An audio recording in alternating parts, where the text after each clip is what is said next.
चलिए next illustration के solution की तरफ बढ़ते हैं। Illustration number 39, page number 3.40 of the chapter accounting ratios from the book DK. Goyal.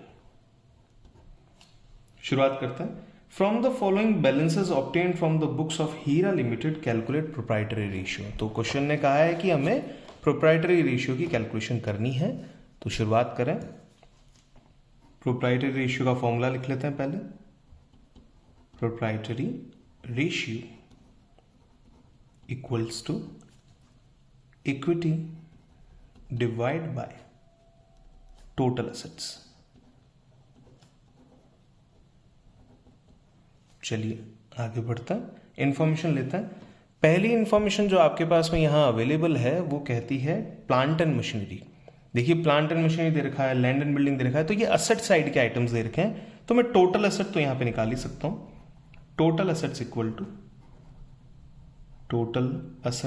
Equal to plant and machinery ये है 10 lakh rupees, plus land and building 6 lakh, land and building 6 lakh,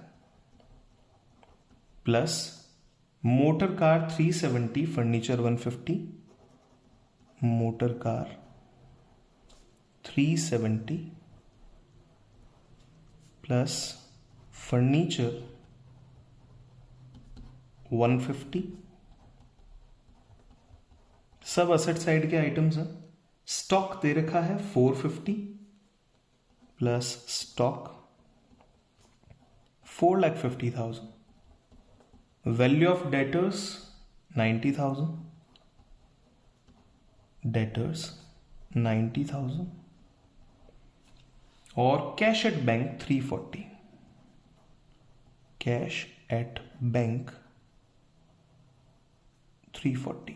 अब इन सब को अगर मैं टोटल कर लेता हूं तो ये मेरी असेट साइड की टोटल आ जाएगी, क्योंकि देखिए अगला नाम है नॉन करंट लायबिलिटीज और फिर करंट लायबिलिटीज, तो ये सब असेट साइड की टोटल के काम आएगा। चलिए शुरुआत करता है। डॉट एलिमिनेशन को ध्यान रखिएगा, मैं कहां कहां डॉट लगा रहा हूं वो चीजें मैं कैलकुलेट कर चुका हूं।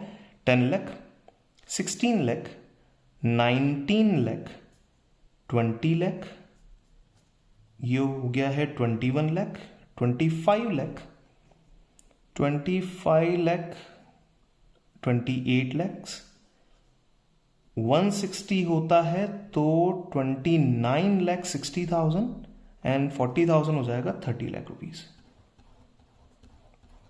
ये हो गया मेरा 30 लाख। बहुत सिंपल तरीके से मैंने जीरोस नहीं काउंट किए, मैंने केवल बेस वैल्यू काउंट की, तो मेरी 30 लाख रुपीस की टोटल एसेट की वैल्यू आ रही है। अब बात करते हैं इक्विटी की। जो इंफॉर्मेशन अवेलेबल है उस हिसाब से हम करेंगे। Total assets minus non current liability. अब दोनों तरीकों से प्रेजेंट कर सकते हैं। देखिए एक तरीके से मैंने अमाउंट को जस्ट आगे लिखा है फिर प्रेजेंट किया, दूसरा तरीका यह कि नाम ऊपर लिख दिया, अमाउंट नीचे लिखेंगे। नॉन करंट लायबिलिटीज और करंट लायबिलिटीज को भी माइनस कर दीजिए, current liabilities, and the final value will be, total asset की वैल्यू है 30 लाख, नॉन करंट लायबिलिटीज की वैल्यू यहां पे दे रखी है 10 लाख,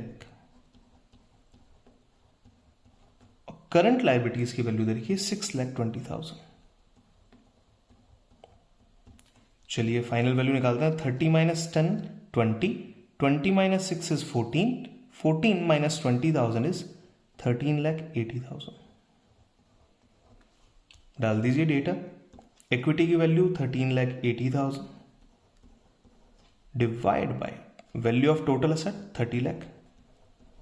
देखिए वैल्यू जो है 30 लाख से डिवीजन है 13,80,000 है, तो पॉइंट में तो आंसर आएगा 0.34 12, remaining is 18, 3 6 18 is to 1, 0.46 is to 1।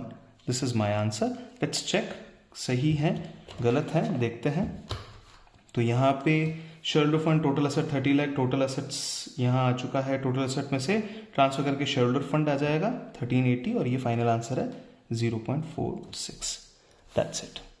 तो इस तरीके से आप ये क्वेश्चन को सॉल्व कर सकते हैं। अगर आपको क्वेश्चन करने का तरीका समझ में आया है, क्वेश्चन करने का तरीका आपको ठीक लगा है, तो आप इस तरीके से इस क्वेश्चन को सॉल्व करते जाएं। अगर आपको वीडियो समझ में आई, वीडियो अच्छी लगी तो लाइक कीजिए, दूसरे लोगों तक भी पहुंचाइए ताकि जिनको भी ज़रूरत हो इन वीडियोस की वो इससे अपना वर्क कंप्लीट कर पाएं। Thank you so much for watching this video. Keep watching.